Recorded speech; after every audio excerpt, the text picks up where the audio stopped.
I'm not pulling out of my driveway. We all know what that means. It's time for another Drive to Work, Coronavirus Edition. So I've been using my time at home to talk to people, past and present, about making magic sets. So today I have Randy Buehler, and we're going to talk about the making of the set Odyssey. Hey, Randy. Hello. So this is Odyssey's long ago. So let's talk. So was Odyssey your first lead, I think? It was a little weird. It was my first big set lead. Okay.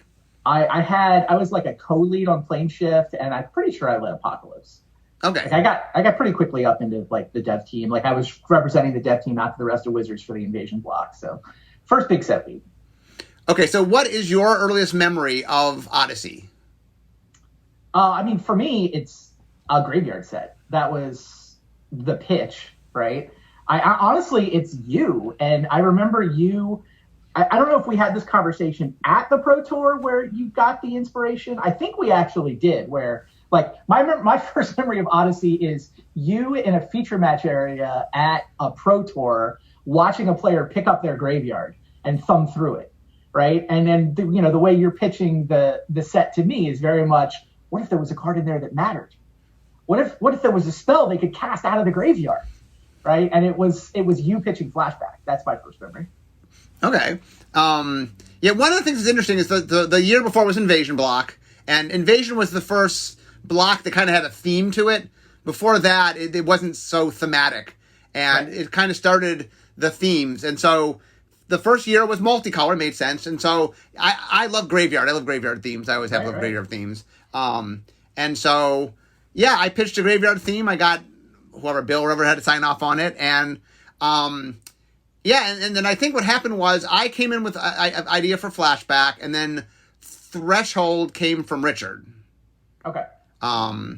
Yeah, those are obviously the two big keywords that sort of gave the set that graveyard identity. I didn't specifically remember that Threshold was his, but that makes sense. Yeah, Threshold was definitely Richard. I think Richard loved the idea. I think Richard loved the idea that the game state would change with time, and that there was something that would make it happen. And he came up with the idea, which makes a lot of sense, is Graveyard's a great marker of time that you have some control over. So, yeah, and then I wasn't on the design team, right? I was the developer that you guys were handing it to. I remember, I think it was when it came in from design, the threshold for Threshold was 10, right? Not 7. And it was, or I don't remember exactly when this changed, but I definitely remember there was a version of Threshold that was sort of bigger effects, but took longer to get to, right? And 10 was your target instead of 7. I think if I remember correctly, originally we had tried multiple thresholds, and then and then it was just too much. You know what I'm saying? Yeah, it's like that's chaos, right? And so I think we had tried a couple different ones, and then we decided it was crazy to have more than one, and we might have turned in 10. But I think we played it was something like 7 and 10 and 13 or something, and then we consolidated, and then I think we decided that the 7, you and the developers decided the 7 was cleaner than the 10. Yeah, well, right. So that makes sense that in design, I don't think I ever played a version where there were multiple threshold numbers working around. I think you guys must have tried that and rejected it during the design process. And I do think it came to me at 10.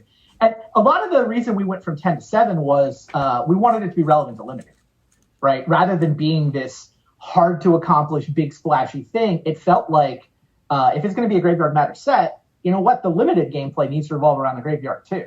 And so we wanted Threshold to be a thing that we could have matter on a bunch of commons. And we just needed the number to be smaller in order to have it be achievable. And it didn't mean we had to tone down some of the rewards, but it did set up such that, you weren't going to get there every game in limited, but it was going to be half the time, 40% of the time. Like if you worked for it and drafted your deck around it, you were going to get there. Was kind of where we wanted it to be.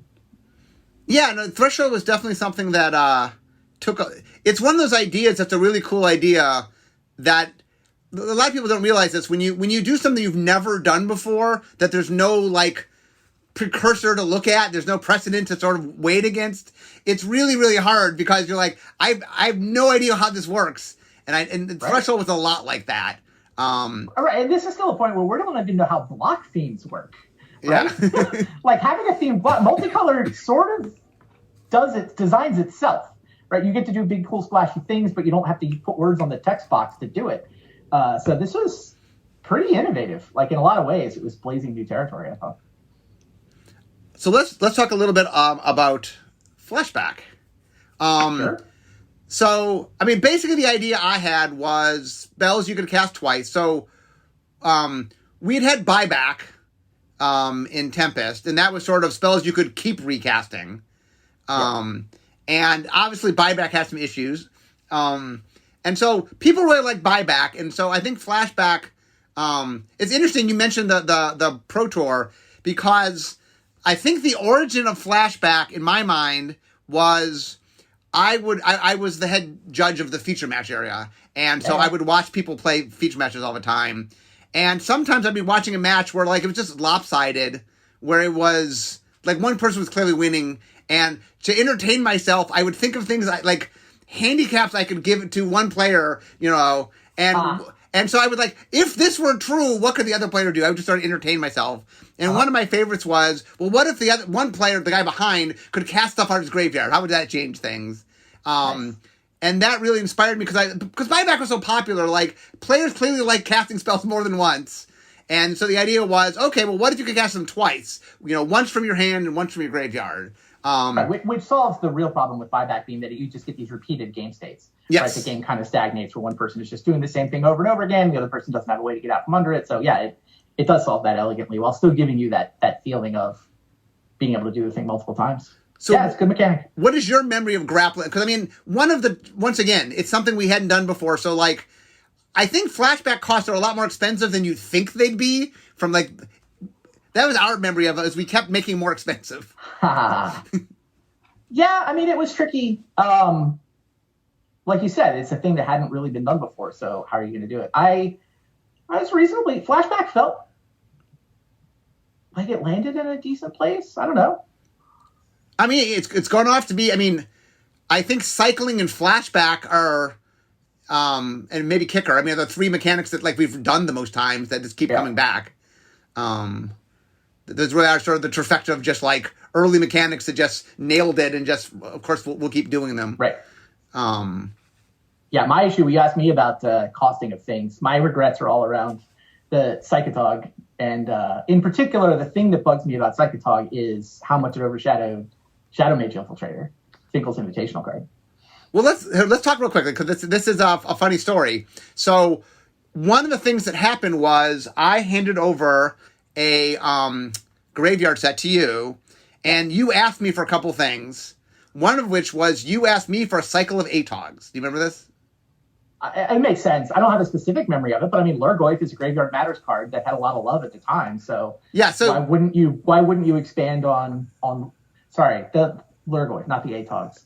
Yeah, Atogs because it was ways to sack stuff to get stuff into the graveyard. Right. So what happened was I had made a Lurgoyf cycle that was already in the set, you had asked for an Atog cycle. You wanted a multicolor. I'm trying to remember why you wanted it. You wanted a 2-color Atog cycle. But we decided to splash multicolor, right? We decided we wanted just a light touch. We didn't want it to be a multicolor set, but we didn't want to go from Invasion down to 0. In particular, you know, some of that was probably early thinking about Constructed, right? We're still learning how to have blocks that would play well in Constructed, where sort of themes could go from block to block. So we didn't want to cut the multicolor spigot down to 0. And Atog's set up where, I mean, whatever, it's a cool thing that people liked, but it's also a way to put stuff in the graveyard. So it doesn't say it's a Graveyard Matters mechanic, but it actually kind of is. I think that was my logic. Yes, and I remember you asked me, and then I came back. I liked the idea that the way that multicolor worked is they had 2 abilities essentially, and then you could, and then they were made so they'd be interconnective. So it allowed you to do things. Obviously, blue and black were probably the most synergistic as when the dust settled. Yeah, I mean, on the one hand, I don't think there's anything wrong with the design. Like, the flaws with Psychotog are on the development side, not the design side. Some of that, I think, is Torment's fault. Like, I don't remember thinking a lot about Madness when we were doing Odyssey. Like, I don't have specific memories about, you know, how much we knew about what was coming in Torment in terms of Madness. But, like, the thing that pushed Psychotog over the top, I mean, I think it's probably a little too aggressive even without Madness, but, like, once that discard a card ability can trigger Madness spells, now you're suddenly in best deck in Constructed Land. So Madness was in the next set. And at the time, we were in the very early blocks, like block planning back then. Yeah. So we didn't know Madness was coming. Like when we were making, I mean, clearly before Odyssey finished, the next set had started, Torment had started. But so you didn't know Madness was coming. I don't know if I did. Like it was probably in a design file at the time when I'm developing Odyssey. But yeah, block planning isn't a word we talked a lot about, right? We were just sort of working out the mechanics of block themes at all. Like, oh, let's make Graveyard Matters. And so for me, Odyssey specifically was very much how do we make Graveyard Matter, and a lot of it was around that experience. Not so much. I mean, it's probably not even fair to blame Madness for Psychotog, but whatever. That's like my biggest regret, and it isn't even Psychotog so much as, like I said, the fact that here's this one blue black uncommon. Like that's like part of how you know we didn't think it was the best card in the set. It's freaking uncommon. There's a one blue black rare in the same sets, and it's got John Finkel's face on it. And yeah, I think Shadow Mage Infiltrator would have been relevant to that constructed if it wasn't just totally pushed out by the fact that Psychotog was better.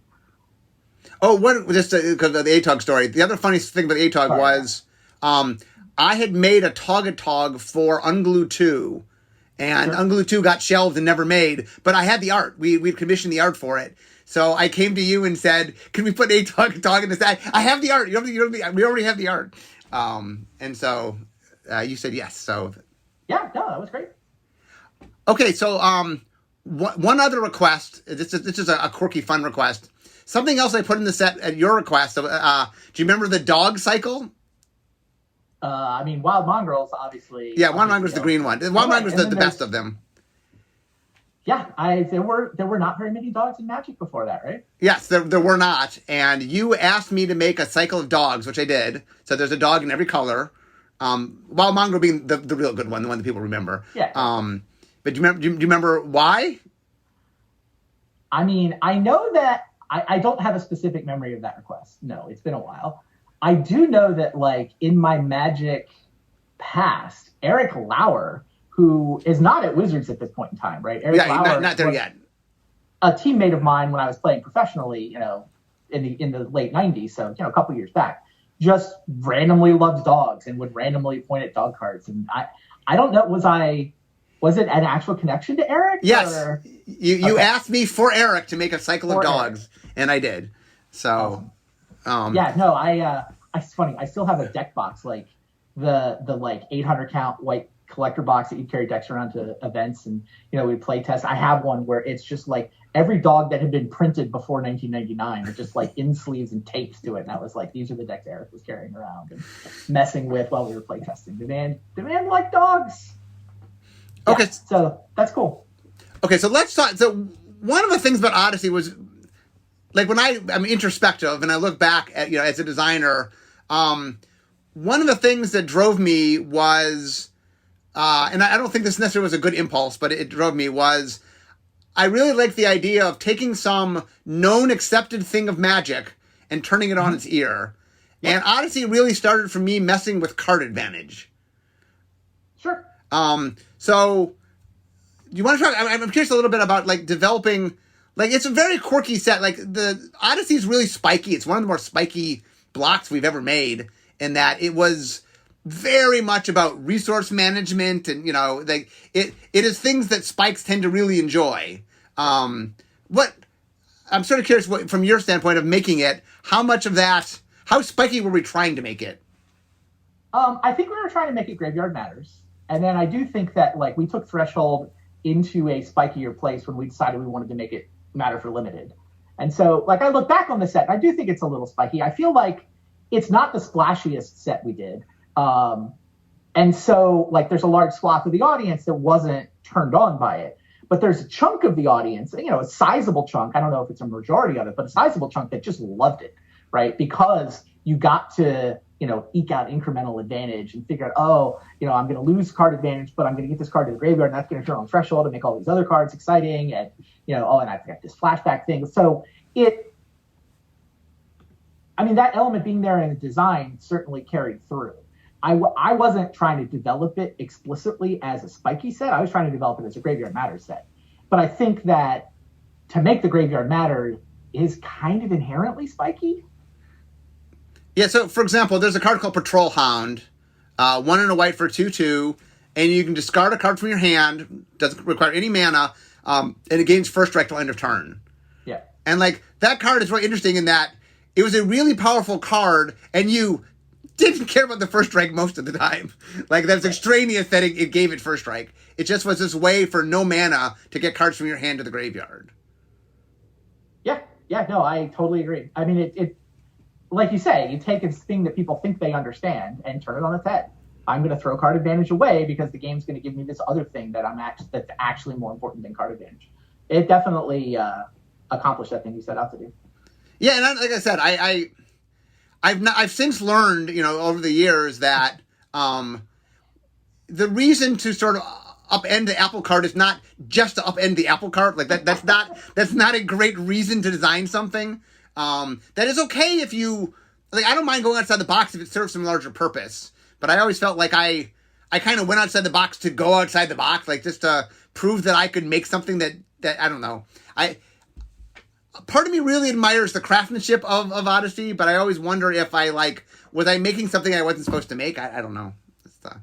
Yeah, no, I understand that completely. Because it feels like from a development side, it was like, okay, well, this is the design intent. Now let's make the best version of this that we can. And we wound up with a thing that's somewhat polarizing in terms of who it appealed to, right? Wasn't the most popular set. It was probably less popular than the block before or the block after. So does that mean we messed up? Or does that mean, well, we wanted to do Graveyard. We were going to do Graveyard Matters at some point, and, it was going to look something like this. I don't know. I mean, if we had to do over again, I guess we could have found a splashier way to do it that was maybe a little bit less fiddly. I mean, the one thing I will say is if you're the kind of player that enjoys, the resource management stuff, it's insanely fun. Like, I get requests all the time from players like, can we do another Odyssey? Because if you enjoy it, it's really, really fun. But it's very... Yeah, it's like, I don't know what the percentages are, but like in my head, it's like a third of the audience loved the set. Do you do it? Is that enough? Like, you can't make every set for everybody, but I don't know if a third of the audience loving the set is enough. Well, I mean, it's interesting. If you look forward in Magic, like, I think something like Innistrad does a better job of giving you a graveyard set while giving other things for other players, so that, like, hey, if I don't care about graveyard, I make my zombie deck or whatever, and then I'm happy, and it thematically all ties together. Like... Agreed. But a lot of that is building on what we learned from Odyssey, right? Oh, well, yeah. I mean, the other thing is it's very easy to look at the Model T versus, cars of today. Why didn't they just make a Corvette? Yeah, I mean, on some level, had I not learned this lesson in this set, I'm saying? This was a set where I learned the lesson. And I mean, it's funny. I really like from my Mel game designer sort of just like making things that all click together. There's a synergy to the set that's really a thing of beauty that I really enjoy. Yeah, no, I agree. I'm proud of the job the development side did of sort of giving life to this vision of what we could do in this space. We learned a lot from it. A chunk of the audience loved it.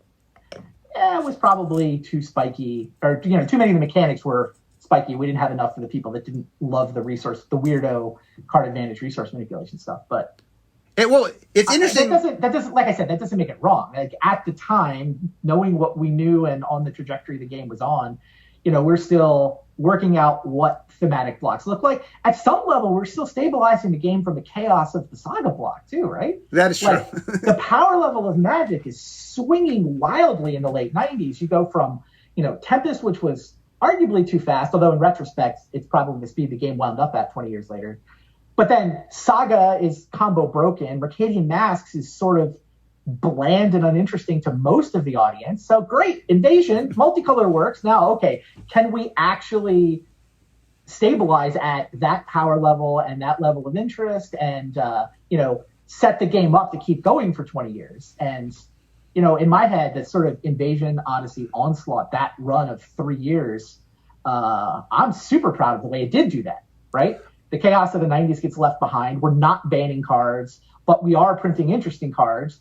People are building cool decks and doing stuff, and I enjoyed that run of Magic. And Odyssey contributed to that goal is what I'm trying to say. Yeah, when I talk about the ages of Magic, and the first age is sort of alpha, and then Mirage to me is the second age. It introduces like the concept of blocks and stuff. And then Invasion's the third age because like the idea of themes, the idea of, it's about something. And yeah, I mean, once again, I mean, it's really important when you look at the history of Magic. If we hadn't done thing A, we wouldn't have built thing B on top of it. Like, you don't get to later without doing it before. And Odyssey is very, like, I probably learned more lessons from making Odyssey than any set. I think Odyssey was a very important, like, learn from it sort of set. And that's to me when I think of all the sets, Odyssey to me, like when I think of it like being my kids, it was kind of like my problem kid that had some issues, but like, I was like, what? How do I parent that a little differently next time? Sure. My later kids get raised a little differently because I had that kid. That's kind of the how I think of Odyssey. I like that analogy. So is there anything?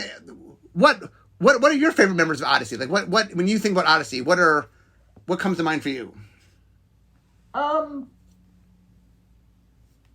I mean, I thought the Madness decks were in a really good spot for Constructed. I mean, some of that is like my job being on the developer side was a lot of it was, can we get Constructed Magic to be, like I said, stable and interesting. And I thought it's not just Odyssey itself, but more Odyssey plus the rest of the block. Like when Madness came in, I did like those decks in Constructed, especially the Wild Mongrel, Basking Rootwalla versions of it were super cool. And it was like this viable standard Constructed deck that was accessible to new players. It had a beat down to it, but then you had control decks. Maybe the control decks were too good.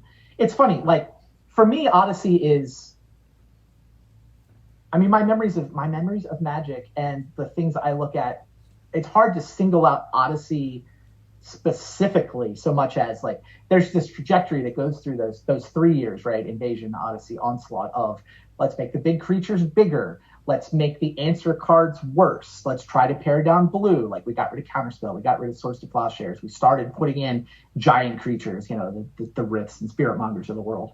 And so I liked where Odyssey landed from that point of view, from sort of getting the tempo of Magic to a place that it could be stable and that sustainable. Sustainable is really the word I'm looking for, I think. Yeah, it's interesting that one of the things, the reason you were brought on originally was a lot of Magic's early R&D people were not really developers. Right. I mean, we were good at, here's crazy ideas, but we weren't really good at fine-tuning it and making it viable in a tournament. Obviously, Urza Saga was us at our worst. And that the reason you were brought on and other people, following you was to get this sort of, a Pro Tour sensibility of people that could really shape it. And I agree with you. I think Invasion, Odyssey, Onslaught, that sort of era was really a Magic kind of being really developed for the first time in some way, in a serious way. Mm-hmm. Yeah, I mean, like I said, that when I look back at that era, that's the thing that's the most memorable to me. It's the thing that I'm the most proud of. Everybody's the hero of their own narrative, I suppose. In terms of specific card anecdotes, like it's weird. It's like one of those things where you don't remember the wins. It feels almost like you talk to professional poker players and they think this way, right? Where you remember the bad beats. Like I just like Psychotog and Shadow Mage Infiltrator. How did I get that so wrong? How did I do Finkel so dirty? That's the one that I keep coming back to. That like it's so obviously wrong. I mean, it's a subtle thing. It's not that big a deal. Like Psychotog was a cool card. Shadow Mage Infiltrator didn't have to be, Dark Confidant or Snapcaster Mage. The world is fine. It's just such a clear mistake from a pure development point of view to have the uncommon accidentally overshadow the rare like that. A rare that we were trying to have put in an exciting spot. Yeah, I mean, it's funny. It's so easy. One of the things about design is how, I mean, this is true, I think, of any creative endeavor, how when you look back at old things you've done, you're like, with all the knowledge I have now, I would have done that better. But like, right. Yeah. But had I not learned it then, had I not, like, it's funny, like Odyssey, when I think of myself as a designer, I think Odyssey was like a really, really important part of my growth as a designer because I was trying some things and not all of them worked out, but like, I wouldn't have learned that had I not tried it. And so Odyssey to me is a very growth set, a learning set. I think I learned a lot as well. I mean, I think Onslaught is probably the best, the single set I'm most proud of from a like lead developer point of view. Mm-hmm. And I'm sure Onslaught was only as good as it was because I sort of went through Odyssey and saw, and then got to watch it play out and see how, yeah, this stuff kind of worked, but only for this chunk of the audience, and you've got to sort of, yeah, so, I feel very similar. Do you remember the card Finkel actually submitted, by the way? Yeah, it was a Wrath that was uncomfortable, I think. It's Wrath of Leknev. Right. So first of all, it's Leknev is Finkel backwards, so he's cast himself in the role of God and is attempting to write himself into Magic's continuity. So kind of props to him for the attempt. Didn't work, but a valiant attempt. So it was 1 white, blue, 1 UWW. So it's Wrath of God's 4 mana, but he added a blue so that after the Wrath resolves, you get to untap 4 lands. Oh, okay. So it's free Wrath of God is what he wanted to do. Because clearly, after you Wrath, you want to be able to, counter their next threat, right? Yep. Totally reasonable and fair Magic cards. Yeah, what often happened with the invitational cards is they would design something, and then we'd go back and work with them, and that was the card that we think we could make work. So he did design the card that... we said no to Wrath of Leknev. Yeah. And he came back with Shadow Mage Infiltrator. Interestingly, he came back with Shadow Mage Infiltrator exactly as we printed it. Yes. 1 UB with exactly that text. And I think he regrets it because he's like, clearly I didn't ask for enough. Like, if they didn't have to make it worse, then I didn't ask for enough. That's, I think, John's take on how we got here. I think John might be the only card where what he designed was to print exactly what he designed. I think everybody else we tweaked a little bit. Yeah. And some of them we tweaked a lot. But yeah, I think as he designed it, it was how we printed it. I thought it was good. I thought he nailed it. Yeah, no, I thought it was a very well designed card. So here's another interesting little story. What is your memory of the graveyard symbol? Oh, right. Yeah, it was sort of a controversy, an ongoing question. Like, do we need to remind people that this exists, right? We're doing this Graveyard Matter set. Should we facilitate people's ability to know this? Like, I don't know this exact story or anecdote you're fishing for here. For the audience that doesn't know what I'm talking about, to the left of the name on Odyssey cards, if you had an ability that worked in the graveyard, flashback or something that actively worked, we put a little tombstone to the left of your name. So the idea is your graveyard is sort of fanned out anyway. You can just glance and see how many tombstones you have. Those are the ones you should read to make sure, to see what's going on. It probably has an ability that's relevant. You're right, and I think the idea was part of making a graveyard set was we were making you care about something that we've made you care about in tiny doses before, but never in the volume that this set. Like, yeah, in a normal Magic set, maybe there's 1 or 2 cards. There's some creature that can get itself out of the graveyard or something, but there's not a lot of cards that work in the graveyard. And all of a sudden, we're making a set where, hey, a lot of the cards work in the graveyard. We have a whole mechanic that works in the graveyard. And I think we felt we wanted to signify that. Yeah. So the interesting, real quickly, the reason it didn't continue, the plan was, for all of Magic, we were going to do that. That was the plan when we made this.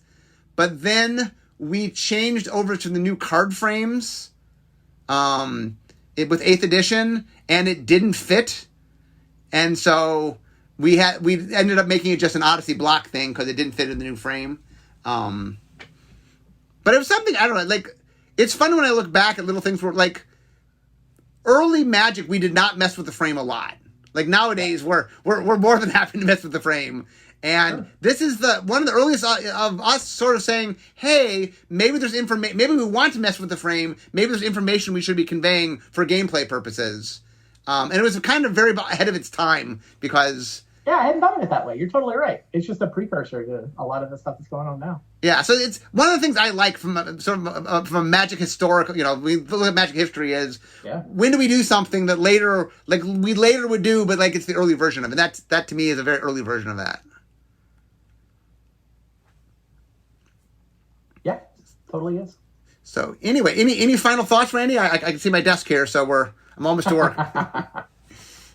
No, I mean it was I thought a fun time for Magic, a set we learned a lot from, a set that I'm proud of, even if it's flawed, but its flaws are also part of its charm. It's one of those where it's like you can't really just fix little things and feel a lot better about it. It's I think it was totally worth what we did. Like, we did a good thing there. That's, at the end of the day, even if only a third of the audience loved it, I still thought it was a good set. Yeah, and a good thing to do. Like, I mean, I think the one thing that's fun for maybe players that aren't familiar with Odyssey, because it's a long time ago, it's a fun set to go back and look at. It really is. It's example, like I said, it's the spikiest set we've probably ever made as far as these blocks. I think. Here's the other thing I'll say about this. I think this is true. I might have to think more about it, but I believe that at the time Odyssey was released, it was the best set for draft that had ever been released. Oh yeah, I definitely think that's true. Yeah, I think that, and that was, we put a lot of time into that. Like, Invasion, I think, is a level up in terms of draft. But like the multicolor stuff, there's not enough multi-lands in Invasion. There's too many tappers. Yeah. Right. It's got some significant flaws. I think multicolor is so much fun that I think people look back on it nostalgically, and people are still happy. You know, if you want to do flashback drafts, it's still a set that people will go back to. But I mean, I think at the time Odyssey came out, I think for Limited, that draft environment, I feel like we got that into a really good place. Yeah, so I definitely thought that was, I think that was the best draft. And I definitely know maybe that's biased in that I've talked to pros who are saying that was one of my favorite draft formats of all time. Pros who were like, you know, try to track down Odyssey packs to be able to go try that experience out again. Yeah, it's definitely one of the things that if you get your hands on Odyssey packs, like even today, it's a very fun thing. I mean, it is not something Magic has done a lot of. We haven't sort of like.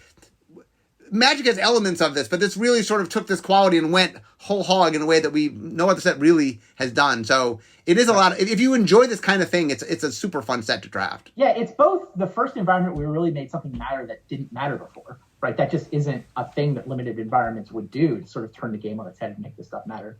But then I also think it wound up in a good place. Like, it wound up well developed in addition to having this innovative design. Yeah, like I think if you go back and play Invasion now, there's nostalgia for it, but like you'll just curse the lack of like mana producing lands you need to do it correctly. And I do think Odyssey holds up even now. You know, I mean, like, it's for a certain style of player, but if you're the style of player that really enjoys that, it's a super fun set. Yeah, that sounds right. Okay, so guys, I can see my desk, so we all know what that means. It means it's time for me to stop talking about Magic and start making Magic. So Randy, thank you very much for joining us. Thanks for having me. It was fun. And for everybody else, I will see you next time. Bye-bye.